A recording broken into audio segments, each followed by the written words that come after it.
For years, especially during the pandemic, when unemployment rate was high and prices were soaring, people kept trying to predict a major recession. But every time fear mongers sounded the alert, the stock market, home prices, and everything else just kept going up. It almost seemed like a recession was always right around the corner, but never actually arrived. Well, this time, things are different and not in a good way. The economy is shifting fast. I mean, faster than what most people realize. Stocks are plunging. Housing market started showing some cracks. And now it's not just the internet fear mongers sounding the alert. Even the top US economic analysts are worrying about recession on the horizon. In just days, the Atlanta Fed flipped its GDP forecast from growth to an outright contraction. If this plays out, we're not just talking about a slowdown. We're finally going to be looking at a full-blown recession. And the question is, are you ready? Or are you about to get caught off guard like most people? In this video, I am breaking it all down. What's happening to the current economy, why investor behavior is signaling rising recession risk, and how this could impact the housing market and your investments. So let's dive in.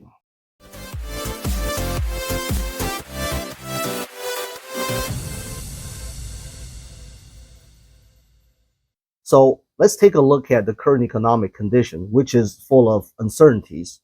We've got the Federal Reserve holding interest rate high in order to fight inflations. And the stock market is also taking a big hit, with the Nasdaq down 11% in 1 month and the Dow Jones down 5% in 1 month. The job market is also slowing down, with concerns about layoffs everywhere. Experts and analysts are debating whether we are officially heading into recession. But here's the thing. The biggest investors, hedge funds, and even the Federal Reserve are already acting like the downturn is coming. Because to stay ahead of the game, Wall Street's and top economic analysts track certain key metrics, which is economic indicators that help predict where the economy is heading. And one indicator in particular has almost perfect track record for predicting recession. Since 1955, whenever this signal has flashed, a recession has followed nearly every time. It's called the inverted yield curve, and right now it's flashing red again, sending a major warning signal. So what is an inverted yield curve, and why do economists, investors, and even the Feds take it so seriously? Let's break it all down. So as an investor, you can invest your money into various places: the stock market, real estate, crypto, precious metals, and bonds. And bonds are basically us lending money to either corporations or the US government for a return. And your return is based on how long you're committed lending your money. It could be less than a year, between 2 to 10 years, or 20 to 30 years.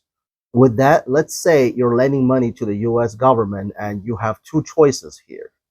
One, you loan the money for 5 months, or number two, loan the money for 10 years. Which one would you think gave you a higher return? Obviously, the 10-year loan, because you're committing your money for much longer in this case, right? However, right now, the opposite is happening. Investors are actually getting higher return on short-term loans than on the long-term ones. And let me elaborate. When more investors are putting money and buying these long-term bonds, the bond price will go up, simply supply demand. And since most of the corporate and government issue bonds are fixed rate bonds, that means the more expensive these bond prices are, the return of these bonds are going to become less. Meanwhile, less people are buying short-term bonds, which lowers the short-term bond price, causing the return on these short-term bonds to go up. Because again, these are mainly fixed rate bonds. And when this happens, it's called an inverted yield curve. This simply means that the majority of investors, big hedge funds, and others who follow economic news every day feels that it's better to put money into long-term bonds rather than short-terms. Basically, what they're saying through their action is that we don't feel safe about the US economy in short term. Therefore, we want to safeguard our money by putting them in a long-term situations.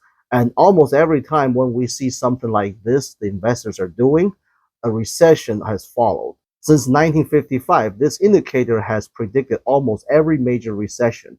It's not always perfect, but it's one of the best early indicators that the economy is heading for a slowdown. Now, you might want to ask, so what's making investors feeling that the short-term outlook is not good? Well, several things. First is the tariff war. Its impact on the US economy is going to be very uncertain, but almost certainly there will be negative impact on the economy in the short term. Then there is anticipated negative GDP growth in the first quarter of 2025. And another thing is the job market.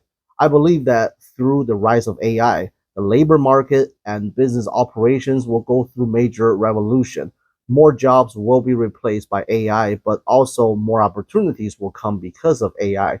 However, for the short term, nobody really knows what's going to happen next.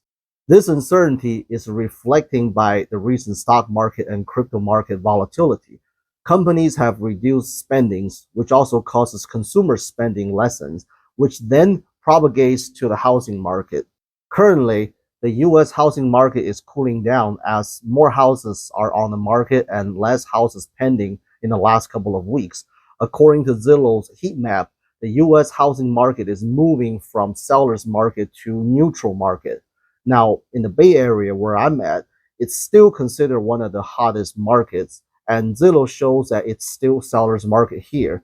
Based on the sold data in February, homes in all three major Bay Area counties, Santa Clara County, Alameda County, and San Mateo County, were sold between 7% to 10% over the asking price. San Francisco had 13% over the asking price sold price. However, currently, all major counties have at least twice more homes sitting on the market for sale than pending. This is indicating that the home buyers' activity now are much less than that of January. What does that mean for the home price? Well, the price growth will be much slower and even slightly go negative, but we'll find that out in April or May when these pendings are closed. The bottom line is the real estate market and the stock market are all reflecting the current economic uncertainty as recession might be coming. If you are concerned about a recession, understand this.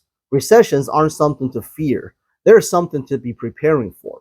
Since World War II, recessions have happened roughly once every 10 years, and the last major recession was in 2008, making this the longest stretch that we've ever had without a recession. And history shows that recessions create millionaires. While most people panic, the wealthies buy assets at discount. Think about 2008. While the majorities were giving up, smart investors were buying real estate, stocks, and businesses at dirt cheap price. And when the stock market, real estate market, and everything else recovered, they become millionaires almost right there. This is why mindset is everything. When the market is booming, are you getting comfortable or are you building skills, expanding your network, and preparing for opportunities?